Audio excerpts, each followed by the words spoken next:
"This is the last gift I'll ever give you," my husband sneers, shoving divorce papers across the table. "I've decided to marry someone else, so thanks for being my cash dispenser all these years." The man I've spent so many years with turns out to be a terrible person, and this is the story of my revenge. My name is Jessica, and I'm about to turn 50. Tomorrow is a significant day for me, not just because of my birthday, but because I will finally be free from the debt that has burdened me for so long. My husband, Lance, and I have worked hard together for the last 2 decades. We married when I was 30 and he was 35. He had inherited a liquor store from his parents, who had passed away while I was an office worker at the time. We met through a mutual acquaintance and quickly began dating, with marriage already in mind. But I had one concern. What if he asked me to run the store with him? At the time, I was working as a financial consultant, advising individuals and corporate clients on insurance and investment strategies. I earned a solid income and loved my job. I was even studying for certification to advance my career when Lance proposed to me. "I know you've been working hard to get that certification," he said. "I want to support you in any way I can. I have enough staff at the store to manage on my own, so you should continue pursuing your dreams." His reassurance was the final push I needed to marry him. He seemed kind, supportive, and genuinely on my side, just the kind of person I wanted to build a life with. So, as agreed, he focused on his business, and I focused on my career. We both thought our marriage was going well. But about a year into our marriage, everything changed. I was spending my day off at home while Lance was at work. As I vacuumed under the bed, the vacuum caught on a pile of papers. We had only been living in this house for 6 months, so I was surprised to find such a mess. Curious, I picked up a crumpled piece of paper and opened it. The bold letters at the top of the page hit me like a ton of bricks. Reminder of payment. The total amount of debt owed in Lance's name was $200,000. $200,000. My head started spinning. Why had he hidden such a massive debt from me? I confronted him as soon as he came home. "What is this debt? What's going on?" "It's not what you think," he said quickly. "It's debt left to me by my parents." The debt wasn't personal. It was tied to his liquor store, passed down from his parents along with the business. It was secured by the land and the house we lived in, so he had no intention of renouncing the inheritance. I understood that it wasn't his personal debt, but it was still something that couldn't be ignored. "But this is a payment reminder," I pointed out. "Aren't you paying it off every month?" "I am," he replied, "but sales fluctuate from month to month. Sometimes, during the slower months, I can't keep up with the payments. I have to pay my staff first, so I've asked the creditors to wait." That's when the letter came. At first, his explanation seemed reasonable, but delaying payments was clearly not a good idea, especially with a letter that included the words "final notice." "I didn't tell you because I didn't want you to panic," he added quickly. "But don't worry, the business is on track and we haven't been evicted from the house, right?" "That's true, but..." I looked at him with concern. Then he brought up something unexpected. "If you're so worried, why don't you help me pay it off? You're making quite a bit, aren't you?" I hesitated, uneasy with the direction the conversation was taking. This was his store, not mine. But then he added, "We're husband and wife. We're supposed to help each other. My debt is your debt too." "That's a bit sudden," I replied, taken aback. "Are you okay with my store going out of business?" he asked. "A lot of people would suffer if it closed down, you know." He had a point. His store had become an essential part of the community. It was located in a suburban area with few other shops or supermarkets around. He sold fresh foods like meat and fish and even offered a home delivery service. I had visited the store several times, and it was always busy. Customers often mentioned how grateful they were to have it in the neighborhood. "Please, honey," he pleaded. "I'm focused on keeping the business running, but I need your help to pay off these debts." I respected his dedication to his work and the effort he put into the store. I didn't want to see it disappear. I didn't want that to happen at all. Being married means supporting each other through thick and thin, and if he was struggling, it seemed only natural for me to help him. "Okay," I agreed. "I'm repaying as much as I can every month from my salary," I assured him. "You can focus on managing the store." I could help financially, but only he could run the business. I was glad that he relied on me above all else. But that was the beginning of a change in him. About 3 years passed since I took over his debt. He started coming home late more often. "What were you doing so late? Drinking again?" I asked. "I just had a few drinks with some customers," he said casually. "Did you make the payment this month?" His tone was condescending, something I hadn't noticed before. I did, last week. Why? The store depends on you, so you'd better keep paying on time, he remarked. Whenever he got drunk, he began giving me orders. At first, I dismissed it as nonsense from a tipsy husband, but as it became a habit, it started to get under my skin. He made it seem as if it was normal for me to pay off his debt. By the way, Matt just had his third kid, he added one day. I envy him. Matt, his friend from high school, also owned a business. His wife worked in the store alongside him. I've been wanting to talk to you about that, I said, finally voicing what I had been holding in. Don't you think it's time for us to start a family? His reaction was cold and dismissive. What? A baby? My business is just starting to pick up and we're still in debt. How can we be so irresponsible? I held back my frustration. Matt has 3 children now, right? We can manage one too. His parents are still in good health, and his wife helps out at the store. They're different from us, he snapped, and I couldn't argue with that. But deep down, I had always thought I would have children. When I got married, my dream of starting a family was easily crushed. So, until I pay off all your debts, we can't have a baby? Well, I guess that's how it's going to be, he replied with a smirk. If you make a lot of money and pay off the debt quickly, I might think about it. His mean smile disgusted me, but I became determined to pay off the debts as soon as possible. How blind I was. Even though his demand was irrational, I was so fixated on the idea of starting a family that I didn't question it. From that point on, I worked tirelessly for Lance. I pursued additional qualifications, took promotional exams, and secured salary increases. I started earning much more than other women my age, even making advance payments on the debt. But the debt didn't disappear easily. Before I knew it, I turned 40, and I had to give up on having children. I told myself that as long as I still had my husband, it would be enough. He relied on me, and I was willing to do anything for him. As long as I believed that, I remained content. But Lance began coming home later and later as the days went by.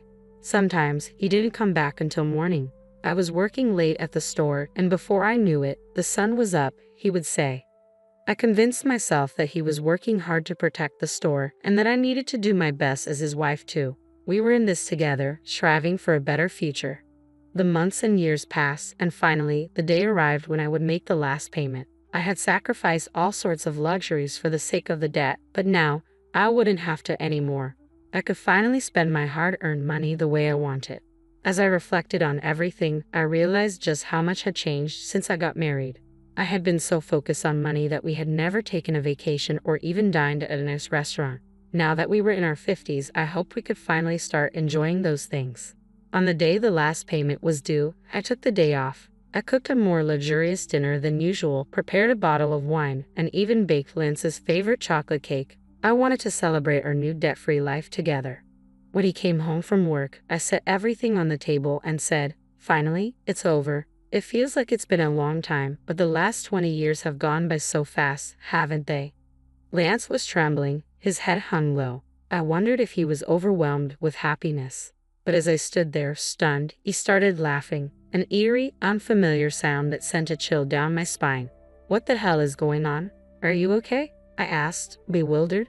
Then the man I thought was my husband said something outrageous. "You're dismissed now. I'm grateful to you for the past 20 years. Thanks to you paying off all my debt, I'm finally free. Great job. I don't need you anymore." "What are you talking about?" I asked, completely at a loss. With a smug expression, he pulled something out of his bag. "This is my last present to you." In bold letters, "Petition for divorce" stared back at me, stabbing at my heart.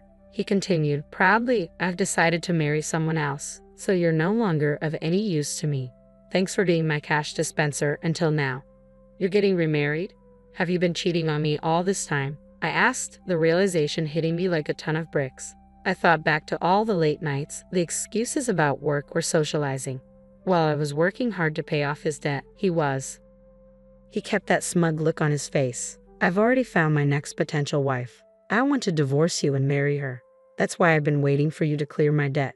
Tears welled up in my eyes as the reality of his betrayal sank in. As I stared at the feast I had carefully prepared, the sight became a blur through my tears, adding to my sadness. He shoved the divorce papers at me and barked, "Get the hell out of here." My blood boiled, anger replacing the sadness and despair I had been feeling. "Fine, but you'll regret it," I managed to say. Regret it? Why would I regret divorcing an old hag like you? He sneered. Old hag? If I was an old hag, then he was an old fool. Did he really think he was still young? The absurdity of his delusion made me regain my composure. Without another word, I took the divorce papers from him. I'm going to hold on to this for now. You'll hear from me soon, I said, packing my belongings and leaving the house. 20 years of marriage ended so easily. Once I was alone, the tears finally came, tears of emptiness and frustration.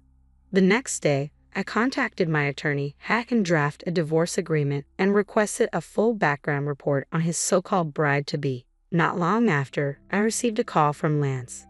Jessica, what the hell is this document? He shouted, his voice furious.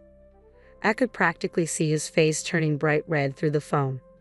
I remained calm, in stark contrast to his rage. That's the divorce agreement. What's the problem? I know what it is. I'm talking about this loan agreement. Why do I have to pay you back? He sounded desperate, his voice rising with each word. This is insane. It's not right. He was referring to the clause about repaying the money I had spent on his behalf during our marriage. You decided to help out of your own goodwill. Why are you digging up the past now? His frantic protests only confirmed what I had known all along. He never thought I'd stand up for myself. But now, I was done being used. What do you mean? He stammered. You did it as my wife. That was then, I replied coldly. But once we divorce, it's a different story. The regret I had hinted at earlier suddenly dawned on him. He had never considered that I might demand repayment. The moment he asked for a divorce, I had immediately thought about making him pay back every cent I'd spent on his behalf. Given my work in insurance and investments, I often dealt with clients facing divorce or inheritance issues. Thanks to that, I had the contacts of several experienced attorneys whom I consulted right away. The total amount, including interest, came to just over $300,000. I was determined to have him pay back every penny. That was all I wanted. Seeing my unwavering stance and the name of a well-known local attorney on the documents, he must have realized how serious this was. He had thought he could get rid of me without paying alimony, a laughable idea. You know I don't have much money, he muttered. Then why don't you sell the store to fund it? I suggested. If I do that, I'll have nothing left. You're 55, right? You could still find another job if you wanted to. Give me a break, he grumbled, his voice filled with desperation. Our conversation was going nowhere, and I was tempted to hang up. But there was one last thing I wanted to ask. By the way, how's it going with your new bride-to-be? That's none of your business, he snapped. I burst out laughing at his brusque attitude. Sounds like you're really going through it. Good luck with that, I said, ready to hang up. Wait, he blurted out. I've decided not to marry her. We can start over. For some reason, he was pleading with me now. I shot back my final words before slamming the phone down. Start over. Don't kid yourself. I don't want you. I couldn't believe I had spent 20 years married to this man. I wondered if others saw me as more ridiculous than him. Until the divorce, I had genuinely respected him, watching him work tirelessly for the store and his customers. I wanted to support him. But 20 years later, I realized he was just a fool. His talk of remarriage was nothing but a self-indulgent fantasy. It all started when he innocently flirted with a teenage university student who worked part-time. You're so cute, Melissa. Will you be my wife? He'd asked. She played along, jokingly replying, well, I might think about it if you let me be a full-time housewife. The truth was, he thought she was serious. To her, the idea of marrying a man nearly 40 years her senior was nothing more than a joke. When he persistently pressed her to marry him, she was horrified. Her parents had to intervene and place a restraining order against him. When I read the report from the private investigator, I laughed so hard I nearly hyperventilated. All those late nights he came home, I thought he was working hard. I had no idea. Instead, he was hitting on young girls at his favorite bars and strip joints, making a fool of himself by saying things like, I'm surprisingly popular with young girls. I'm a salesman, so I have this easygoing aura. They say I look younger. Don't you think so? The girls apparently cringed at his comments. He no longer saw any value in his old wife and viewed me only as a cash dispenser. But his delusions were laughable. No one took him seriously, and he ended up as a sad, almost stalker-like figure who nearly got into trouble with the police. Honestly, it might have been easier if he had just cheated on me. but he couldn't even manage to find a mistress. His obsession with marrying a young girl stemmed from the fact that his friend Matt had a grandchild. Matt had told me the story himself. As soon as he saw my grandchild, he said he wanted to have a child of his own. I scolded him, telling him he had no right to speak that way, especially after I had spent years paying off his debt. I was harsh, but I had no idea he had stooped so low. He was absolutely mortified. I'm glad I didn't waste my golden years with that man, I muttered to myself. My divorce was finalized, and since the division of our property wasn't clear-cut, he had some room to negotiate for his own benefit. However, he quickly gave up just because my attorney was well known. I couldn't believe how such a gutless person had managed to stay in business all that time. In the end, he sold the store to pay me back. Thankfully, his employees had already left before he sold it, so they weren't affected by his misfortune. Many customers were shocked and frowned upon him for giving up the business his parents had passed down to him. When they learned the reason was to pay off his ex-wife, the news spread like wildfire, and it almost sounded like a comedy. Even if he hadn't sold the store, the bad publicity would have eventually ruined his business. In a way, it was probably for the best that he sold it before he went bankrupt. The money from the sale wasn't enough to cover his debt, so he continues to work part-time jobs to pay me back to this day. Occasionally, I still get messages from him. It was all my fault. Can we get back together? I was out of my mind because Matt was showing off his grandkid. Even after I blocked his number, he kept calling from different phones. Eventually, I had my attorney warn him that if he continued contacting me, we file a restraining order. The calls finally stopped. As usual, he's terrified of the attorney. By the way, guess what I do for work now? I'm a marriage counselor. Just as I turned 50 and felt the need for a change, a friend of mine opened a matchmaking business. I quit my previous job and joined her. Now, I help singles find their match and provide advice on financial issues between couples, including how to manage insurance and other matters. It's been a hit, and our membership has grown quickly. Couples who want to have honest and thorough discussions from the start appreciate our unique service. Having gone through so much myself, I don't want others to make the same mistakes I did. Although my salary is a little lower than before, I genuinely enjoy helping others find happiness every day.